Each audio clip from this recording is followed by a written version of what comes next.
Hello and welcome back to my YouTube channel. In today's video, I'll be talking about tips to properly install temporary power.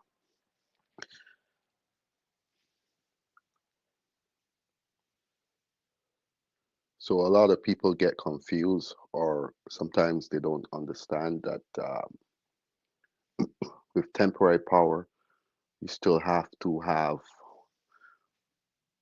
and follow all code rules, which is essential. It's the same thing like if I'm going to be roughing in a house where I have to follow my code rules. So temporary power is the same process. All code rules shall be followed, and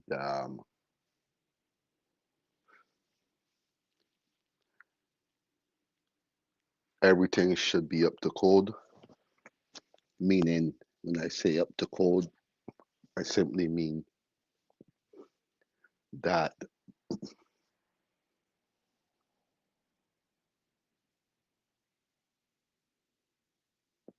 if I'm running my power cables, it has to be equipped to hold the amperage for the unit that I'm going to be temporary hooking up, temporary installing. I will still follow my code rules according to the amperage of the unit. Also, I still have to make sure that there's a CSA sticker stamp on that unit. If there is no CSA stamp on that unit, I cannot install it. If something happens, I become liable for it. And as someone who's running a business, these are some of the rules that we have to maintain in order to protect ourselves, which is making sure that at all times there's a safety sticker or there's a it's called a UL sticker or CSA sticker that you will see on your appliances, anything that you buy that is electrical. Sometimes you also will see them on your stoves. You also will see them on your fridge, your microwave. Um, they're all there. People probably they're not aware of it. So for this reason, we have to follow those rules. Sometimes what happens is a lot of people will import those stuff, those appliances from different countries, not knowing that there is a sticker when it comes to anything with electrical, and they will try to install that.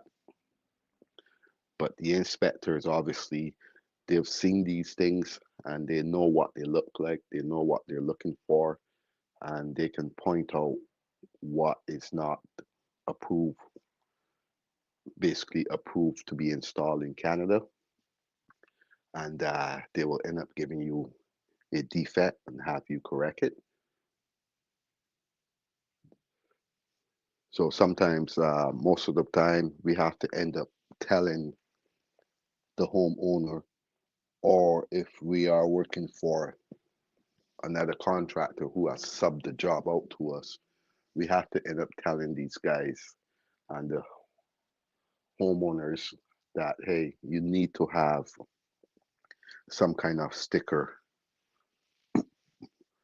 on that appliances, appliances or unit that's going to be installed.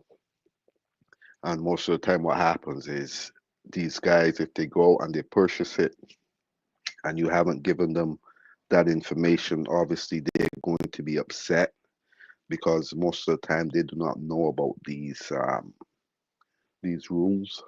So it's up to us, the installer, to advise them of that.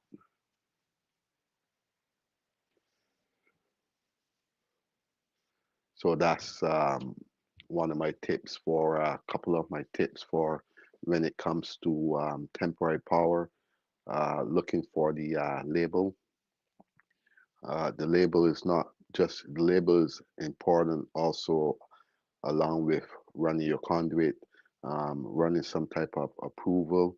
If it's going to be if it's going to be loose on the floor, then that means that you have to have the appropriate cable um, to run across the floor in order for the other people who are working on the job site to be protected from being shocked or any kind of hazardness. We still have to follow our rules where if it's um,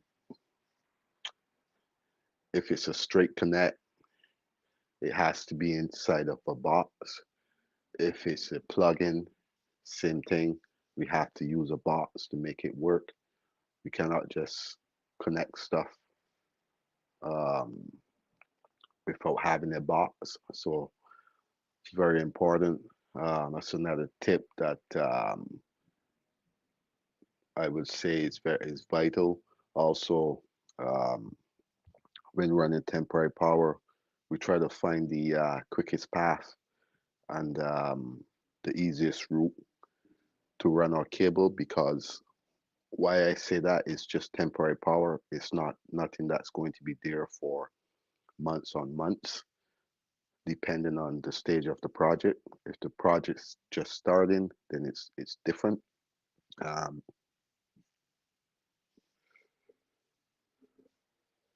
Sometimes you're able to use the same circuits that you ran in for the stove.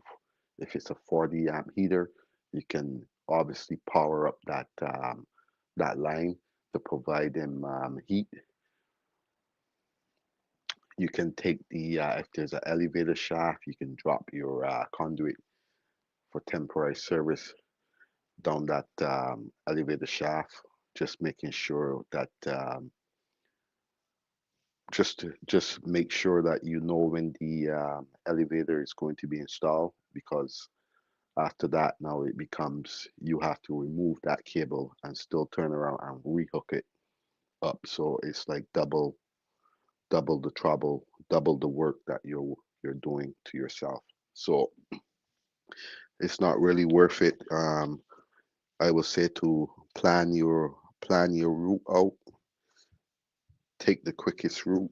If the drywall is up, then obviously you have to cut some kind of hole to get that cable across.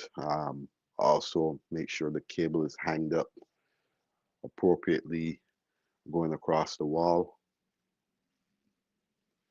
Make sure there's no obstructions for other workers. Always keep that in mind. Um,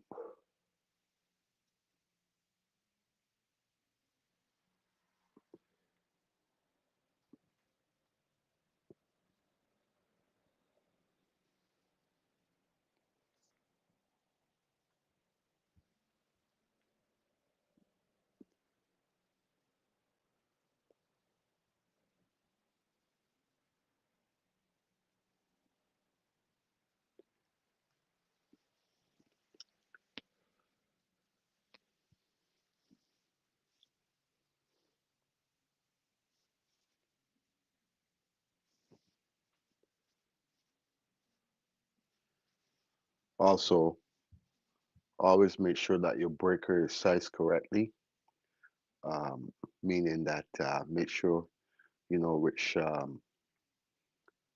many power that line is drawing for the heater and size the breaker correctly. It's very important to size your breaker correctly.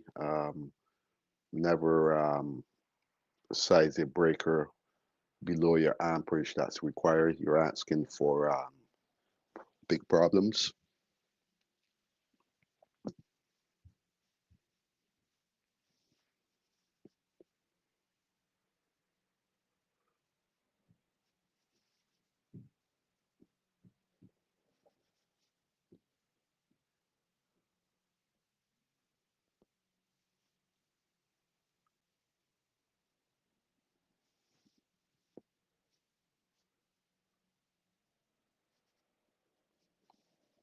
Obviously, the reasons why I'm saying these the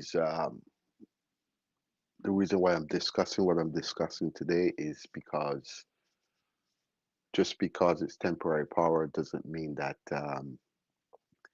it shouldn't be up to code. It has to be up to code in order for you to power it up. Obviously, as a licensed journeyman or electrical contractor, you should already know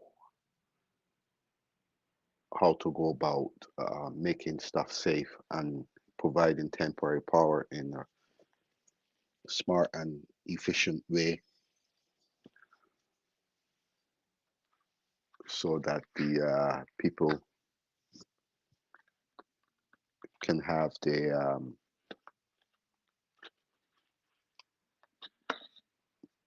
necessary power that they need. Also, keep in mind that never try to rush your temporary power. Always go over a plan, make a plan, have a plan, go about your use your plan accordingly, and temporary power will be a success when it comes to powering up and having those cables that you need for the right application. So this was just a quick live, as I usually sometimes do my quick lives in the morning before I get to the job site.